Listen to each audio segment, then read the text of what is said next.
शाह परिवार का खास खानसामा और शार्दुल शाह साहब का सबसे विश्वास पात्र नौकर दयाल आज बहुत पसोपेश में था। वो अपने मालिक शार्दुल शाह का हुक्म बजाने में पहली बार असफल रहा था। शाह साहब शिजा को कमरे में बंद करके निगरानी की जिम्मेदारी दयाल को सौंप गए थे। दयाल ने अपना काम पूरी ईमानदारी से किया था। बीच में वो दोपहर का खाना बनाने रसोई में गया और तब शार्दुल साहब की बड़ी बहन अवंतिका मालकिन ने शिजा को कमरे से बाहर निकाला था और अपने साथ रखा था। अब दयाल भला मालकिन को कैसे कुछ कह सकता था? इस पूरे प्रकरण में हालांकि उसकी कोई गलती नहीं थी, लेकिन फिर भी वो शार्दुल साहब तो ठहरे शार्दुल साहब, जिनकी नाक पर हर वक्त गुस्सा धरा रहता था।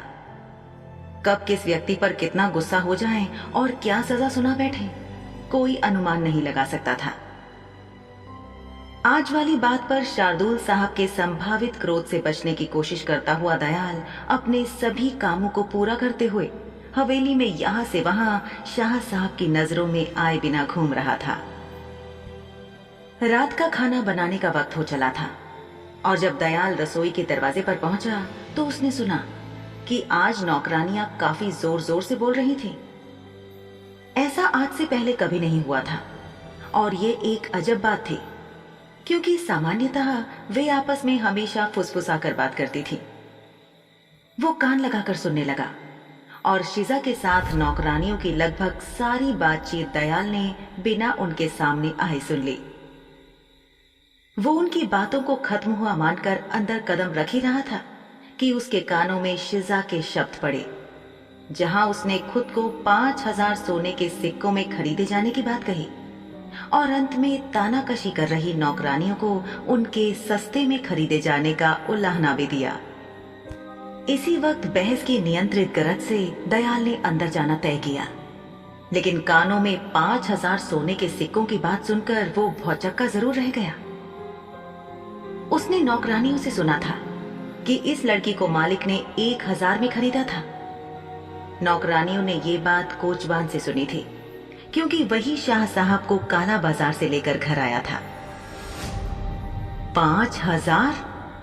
दयाल सोचने लगा कि क्या वाकई इस लड़की की इतनी कीमत थी? क्या वो खुद सोने से बनी थी जो इतनी महंगी बिकी थी? रसोई घर में खड़ी सब नौकरानियों में शिजा इस वक्त सबसे गंदी लग रही थी। दयाल ने शिजा का ध्यान अपनी तरफ आकर्षित करते हुए कहा, जहां खाना बनाया जाता है उस फर्श पर गंदगी फैलाना अच्छी बात है क्या? शिजा ने अपना सिर झुका लिया। वो फौरन रसोई छोड़ने के लिए तैयार थी ताकि वो वापस कमरे में जा सके। तभी दयाल ने उसे टोका, तुम्हें क्या लगता है कि इस मैली हालत में तुम अंदर कहां जा रही हो? क्या तुम चाहती हो कि तुम्हारी गर्दन धड़ से अलग कर दी जाए? जाओ, नौकरों के आवास में जाओ और पहले नहाओ। शिजा सोच रही थी कि बगीचे से अंदर आते वक्त शार्दुल मालिक ने उसे साफ साफ ताकीद की थी कि सिर्फ उन्हीं का हुक्म मानना है, और उन्होंने तो उसे इस रास्ते से होकर ऊपर उनके पीछे पीछे उनके कमरे तक आने के लिए कहा था। अगर उनका हुक्म नहीं माना तो पता नहीं फिर से क्या सजा दे देंगे। अभी कुछ ही देर पहले तो वो भरी बारिश में इतनी ठंडी रात में बगीचे में खरपतवार उखाड़ने की सजा पूरी करके आई थी। फिर से नई सजा शिजा को नहीं चाहिए थी। वो सोच विचार कर ही रही थी कि तभी दयाल की आवाज आई, अरे लड़की, सबको रसोई के अंदर आने की अनुमति नहीं है। अपने कपड़े और खुद को देखो, मिट्टी और कीचड़ से भरी हो। जब तक तुम खुद को साफ नहीं कर लेती हो, भगवान के लिए रसोई में कदम मत रखना, वरना हम सब मारे जाएंगे। दयाल किसी के भी प्रति पक्षपात न करने और कर्तव्यों के सख्त पालन के लिए मशहूर था। क्या तुम चाहती हो कि मैं जाकर मालिक से तुम्हारी शिकायत करूं? नौकरानियों में फुसफुसाहट शुरू हो चुकी थी। बाप रे, कितनी जिद्दी है! क्या इसे सजा का डर नहीं है? हाँ हाँ, देखो तो दयाल जी की बात नहीं मानने पर भी इसे सजा क्यों नहीं दी जा रही? इसके साथ क्या खास तरह का बर्ताव किया जाता है? शिजा ने अपना सर झुकाया और जिस रास्ते से वो रसोई के अंदर आई थी उसी रास्ते से बाहर निकलकर नौकरों के आवास की ओर चल पड़ी। यहाँ काफी अंधेरा और शांति थी। क्योंकि अभी बहुत से नौकर हवेली में रात के खाने का काम कर रहे थे। यहाँ की दीवारें भूरे रंग के पत्थरों से बनी थी। इस जगह के आसपास बहुत कम रोशनी थी, जिससे शिजा अपने कदमों पर नजर रखते हुए चल रही थी। शिजा ठंड से कांप रही थी। नौकरों के रहने की कोठरियां जाहिर तौर पर बाहर की तुलना में बहुत ज्यादा ठंडी थी। अंधेरे में धीरे धीरे चलती हुई शिजा आगे बढ़ती रही। कभी उसे लगता कि वो सही जगह तो जा रही है, फिर ध्यान आता कि कोठरियों का मुख्य प्रवेश द्वार एक ही था, यानी वो सही रास्ते पर थी। अंधेरे में चलती हुई शिजा किसी से टकराकर चौंक गई। कौन है वहां? वो किसी की मर्दाना हंसी सुनकर सहम गई। उस आवाज ने कहा, यह सवाल तो मुझे तुमसे पूछना चाहिए। क्या तुम्हें नहीं पता कि शाह हवेली में घुसपैठियों के साथ क्या किया जाता है? तुम्हारे पास अभी भी वक्त है। अपनी जान बचाओ और उल्टे पैर यहां से दौड़ जाओ, इससे पहले कि कोई तुम्हें पकड़ ले। मैं कोई घुसपैठिया नहीं हूं, और यहाँ इतना अंधेरा क्यों है? रोशनी के बिना शिजा लगभग अंधा सा महसूस कर रही थी। रास्ता उसे मालूम नहीं था, इसलिए वो दीवारों को टटोलते हुए आगे बढ़ रही थी। यहाँ एक दिया रखा गया है, लगता है उसका तेल खत्म हो गया होगा। इतना कहते हुए उस आदमी ने अपना हाथ बढ़ाकर शिजा को छुआ। वो फौरन पीछे खिसकते हुए बोली, ये आप क्या कर रहे हैं श्रीमान? मैं तुम्हें यहाँ से बाहर का रास्ता दिखाने की कोशिश कर रहा हूँ, और इस बात से तुम्हारा क्या मतलब है कि तुम घुसपैठिया नहीं हो? जाहिर है तुम मेहमान तो नहीं हो, वरना तुम यहाँ नहीं चली आती, और ना ही तुम नौकर हो। अगर होती तो मेरे पास तुम्हारा नाम अब तक आ चुका होता। मैं एक नई नौकर हूं। शिजा किसी भी तरह ये जाहिर नहीं करना चाहती थी कि वो एक गुलाम थी। इस बात पर उसे शर्म आती थी। उसने अभी के लिए एक नौकर के रूप में अपनी पहचान बताने का फैसला किया। वो आदमी बोला, लेकिन दयाल जी ने तो इसके बारे में कुछ भी नहीं बताया। शायद कुछ देर में बता दें श्रीमान, क्योंकि मैं नई हूं। तो क्या आप मुझे बता सकते हैं कि गुसलखाना किस तरफ है? मुझे नहाना है। हाँ हाँ जरूर, मुझे अपना हाथ दो, मैं तुम्हें गुसलखाने तक छोड़ आता हूं। शिजा नहीं चाहती थी कि ये व्यक्ति उसे छुए। पिछले कई दिनों में उसने बहुत कुछ झेला था, और अब अजनबियों द्वारा की जाने वाली छेड़छाड़ सहने का उसका कोई मन नहीं था। उसने कहा, नहीं, आप बोलते रह सकते हैं ताकि मैं आपकी आवाज सुनकर अपना रास्ता ढूंढ लूं, या आप यहाँ कोई दिया या लालटेन लाएं। एक नौकरानी के स्तर पर तुम्हारे बड़े ऊंचे कायदे हैं। श्रीमान, मैं आपसे गुजारिश करती हूँ कि कृपया यहाँ रोशनी करें। ठीक है, तुम जहां हो वहां से हिलने की कोशिश मत करना, वरना अंजाम की जिम्मेदार तुम खुद होगी। वैसे घायल महिला को देखना मुझे भी बुरा लगेगा। शिजा सन्नाटे से घिरी हुई खड़ी थी, और उसने तब तक इंतजार किया जब तक कि उसने लालटेन की रोशनी को अपने पास नहीं देखा। वो आदमी जो उसकी ओर चलकर आ रहा था, उसने उसी तरह के कपड़े पहने थे जो शाह हवेली के बाकी नौकरों ने पहने थे। हल्के भूरे रंग के वर्दी जैसे कपड़े। इसके बाल जो भूरे रंग के थे, उसकी कंजी आंखों से मिलते जुलते थे। जैसे ही उसकी नजर शिजा पर पड़ी, उसने पूछा, ये क्या हुआ तुम्हारे साथ? आप कृपया मुझे गुसलखाने का रास्ता दिखा दीजिए।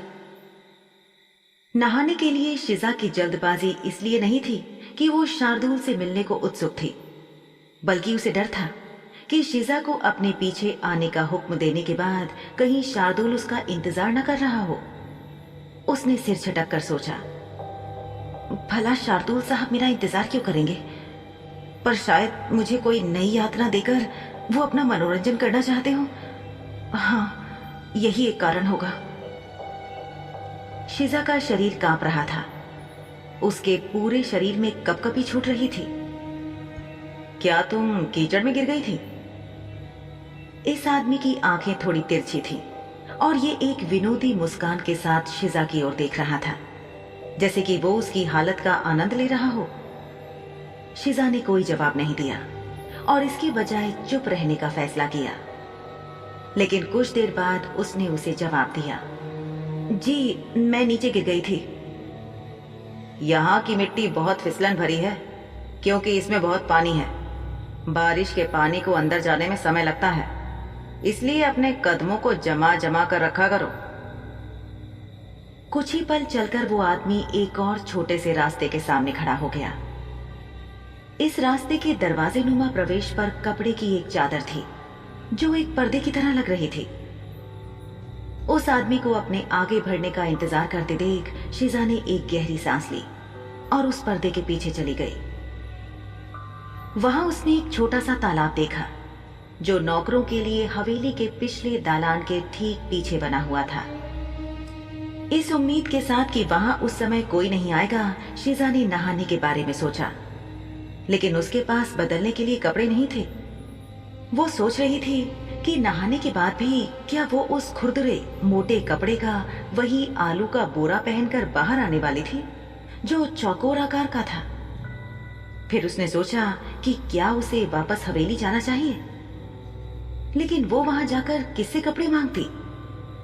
वो किसी को भी जानती नहीं थी और रसोई वाली नौकरानियों से कोई खास मदद मिलने की उम्मीद नहीं थी।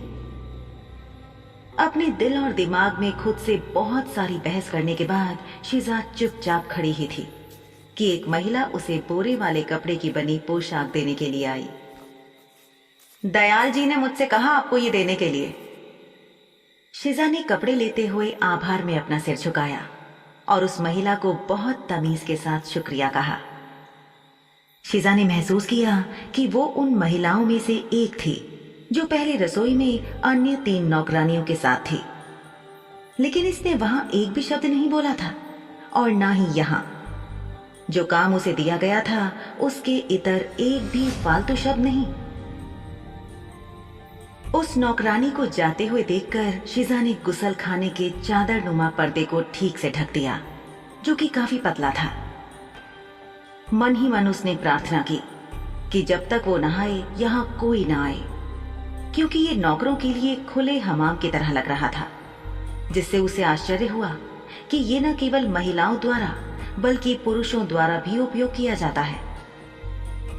क्या एक समय पर सब नौकर बिना शर्म झिझक के इसका इस्तेमाल कर लेते होंगे? रात का समय होने के कारण शीजा ने खुद को समझाया कि अभी यहाँ कोई नहीं होगा और बर्फ से ठंडे पानी में जाने से पहले अपनी पोशाक उतार दी। उसका बिना कपड़ों का शरीर उस बर्फीले ठंडे पानी में बहुत जोर से कांपा। जितनी जल्दी हो सके उसने अपने शरीर और बालों पर लगी सारी मिट्टी, कीचड़ और मैल को साफ किया और वो सूखे कपड़े पहने जो दूसरी नौकरानी ने उसे बदलने के लिए सौंपे थे। उसके पास तौलिए जैसा कुछ भी नहीं था जिससे वो अपने लंबे गीले बालों को सुखा पाती। शीजा नौकरों की आवाज से बाहर आ गई। उसके गीले बालों से पानी टपक रहा था। हालांकि उसने उन्हें 2-3 बार निचोड़ा था, पर अभी भी बालों में बहुत पानी था। बाहर आकर उसने 2 पहरेदारों को देखा जो वहां तैनात थे। जब शीजा यहां अंदर आ रही थी तब ये दोनों ही यहां नहीं थे। उसे लगा जैसे ये दोनों यहां उसी पर नजर रखने की खातिर मौजूद थे। शीजा ने सोचा कि क्या शार्दुल ये सुनिश्चित करने के लिए उस पर नजर रख रहा था कि कहीं वो यहां फिर से फिसलकर भाग न जाए। इस बात पर शीजा को बहुत ज्यादा आश्चर्य नहीं हुआ। शार्दुल के मामले में कुछ भी मुमकिन था। इस बार एक साफ सुथरी स्थिति में हवेली के अंदर वापस आते हुए शीजा ने शार्दुल के कमरे में जाने से पहले दयाल को खुद पर एक नजर डालते देखा। संगमरमर के ठंडे फर्श पर चलती शीजा का सामना शाह परिवार के किसी दूसरे सदस्य से नहीं हुआ और इस बात के लिए वो बहुत शुक्रगुजार थी। शार्दुल के दरवाजे पर जाकर उसने दस्तक देने के लिए अपना हाथ उठाया, लेकिन उसका हाथ दरवाजा खटखटाने के बजाय बीच में ये सोचकर रुक गया कि अब शार्दुल के साथ रात बितानी होगी और पता नहीं वो इसे क्या यातनाएं देगा। दरवाजे पर पसोपेश में खड़ी शीजा इंतजार कर ही रही थी कि शार्दुल ने उसकी आहट पाकर दरवाजा खोलते हुए कहा, क्या तुम आज रात फर्श पर ही सोने की योजना बना रही हो? अगर तुम्हारा दिल चाह रहा है तो तुम वहां बाहर ठंडे फर्श पर सो सकती हो। ज्यादातर पालतू जानवरों के साथ इसी तरह का व्यवहार किया जाता है। शिजा अपनी नजरें झुकाए चुपचाप खड़ी रही। शिजा को कोई मौका न देते हुए उसने कहना जारी रखा, अंदर आ जाओ। शार्दुल ने इत्मीनान से शिजा के अंदर आने का इंतजार किया। शिजा धीरे से कमरे में दाखिल हुई और अंदर आते ही उसे अपने पीछे दरवाजे के बंद होने, कुंडी लगने और फिर ताला जड़ने की आवाज सुनाई दी। शिजा का दिल जोर से धड़कने लगा। वो डर रही थी। तुम्हें इतनी देर कहां लगी? खुद को साफ करने में मुश्किल से 5 मिनट लगने चाहिए थे। इतना कहकर शार्दुल ने अपने कमरे में चहलकदमी करना शुरू कर दिया, जबकि शिजा एक कोने में खड़ी उसे देख रही थी। शार्दुल ने अपने कपड़े बदल लिए थे और इस वक्त वो अपने रात के कपड़ों में था। उसके गहरे काले बाल आपस में चिपके हुए लग रहे थे। शिजा ने गौर से देखा तो उसे मालूम हुआ कि शार्दुल के बाल गीले थे। शायद वो खुद भी नहाया था। कुछ देर शिजा पर नजरें जमाए रखने के बाद वो पलटा और एक तौलिया लेकर अपने बिस्तर की तरफ गया। बिस्तर पर इत्मीनान से जाकर बैठने के बाद उसने शिजा की तरफ देखा, जिसने खौफ से अपनी निगाहें जमीन पर गड़ा दी। शिजा की हिम्मत नहीं हो रही थी नजरें उठाकर शार्दुल की तरफ देखने की। उसे याद आया कि पिछली बार जब वो यहाँ थी तो उसने शिजा से अपने कपड़े बदलने में मदद करने को कहा था।